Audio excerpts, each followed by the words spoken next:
Survivors understand each other. We feel similar pain. We have the same experience of trauma in our stories, and we relate to one another in a variety of ways that are very unique to our community. So as we start together tonight, we have a lot of survivors joining us to share their heart, to share their story, and to also share the impact of the Abortion Survivors Network on their lives. So as we get started, we want to play a video for you just to tell you a little bit more about us and what we do.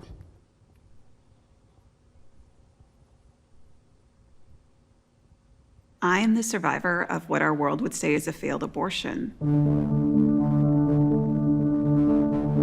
I'm alive today because an abortion attempt in 1977 failed to end my life. That day I was meant to be delivered as a quote-unquote successful abortion, otherwise known as a deceased child. That is now the day that I celebrate as my birthday. The day that I was accidentally born alive. I didn't know my story, though, until I was 14 years old. And that day changed my life forever.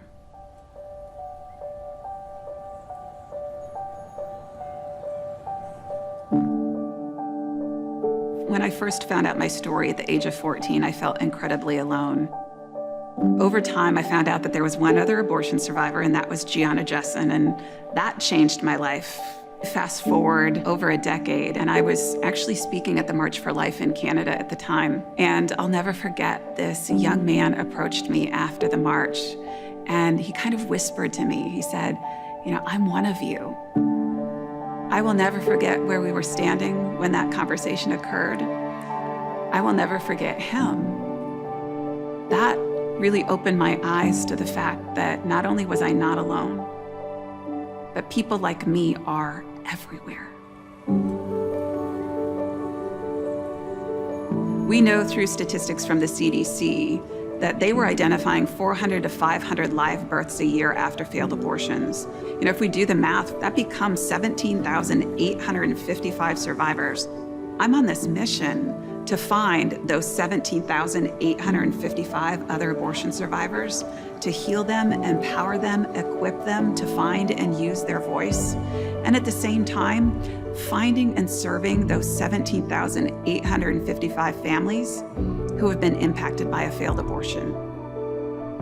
Through the Abortion Survivors Network, we've connected with 403 other abortion survivors from 18 different countries, and they range in age from infants to 89 years old. The overarching goal is we want the world to recognize that every human being is more than a choice. And so in 2012, we became an organization and really started to put out survivor stories, even if it was anonymously, and kind of becoming that first place that was really starting to put that messaging out about failed abortions and survivors. I really kept looking around and saying, why hasn't anybody done something about this? And then I realized in 2019, it's been me all along. And so that's when we became a nonprofit. In the middle of the pandemic in 2020, we started offering community groups that brought in survivors from all around the world.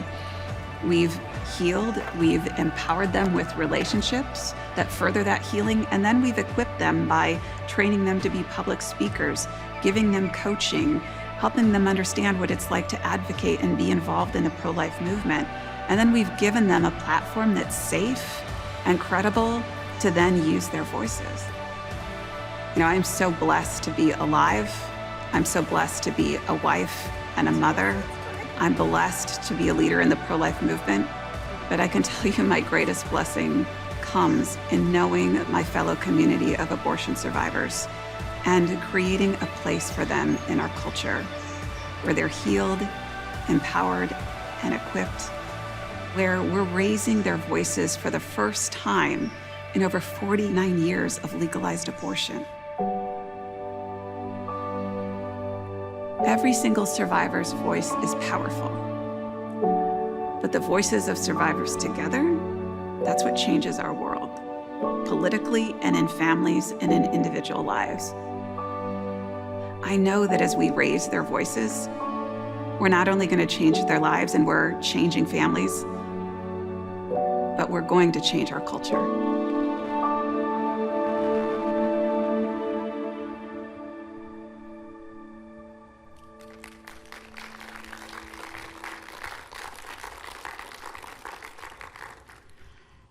You notice the number that Melissa said on that video. And as of today, we are over 600 survivors that we have connected with. Isn't that amazing? So much fun. So how many of you have ever seen a survivor on the news, speaking at a church, and maybe in a pregnancy center? Okay, lots of you guys. Have you ever wondered, how do we get here? At some point in our lives, we find out our story. And then the next point, we go through a lot of emotion. And then we find ASN. And what we get to do through ASN is we get provided a safe opportunity to not only share our story, but we also become empowered and equipped through an amazing community. And you're gonna see that here tonight as well. As survivors connect with the network, each is warmly welcomed and then offered the opportunity to first go through our healing program and then our speakers training. So we make sure that our survivors are in a place that they can go and share their story and that they're coming from just an amazing place of wrestling with all of those different pieces. At the end of our speakers training, each survivor is provided the opportunity to launch into a professional speaking career, and it begins right here at Empowered by Life. This is our second annual event, and you guys, what a difference a year makes. We are now standing here tonight in a post-Roe America. Woo! That is great news right there. Each speaker that you see here tonight has said yes to the opportunity to make a difference, and each is bravely sharing their personal story with you. These stories are deeply personal, they're unique to each individual, and they can be heart-wrenching to hear. So keep those tissues handy, and we are going to begin to introduce our survivors speaking tonight.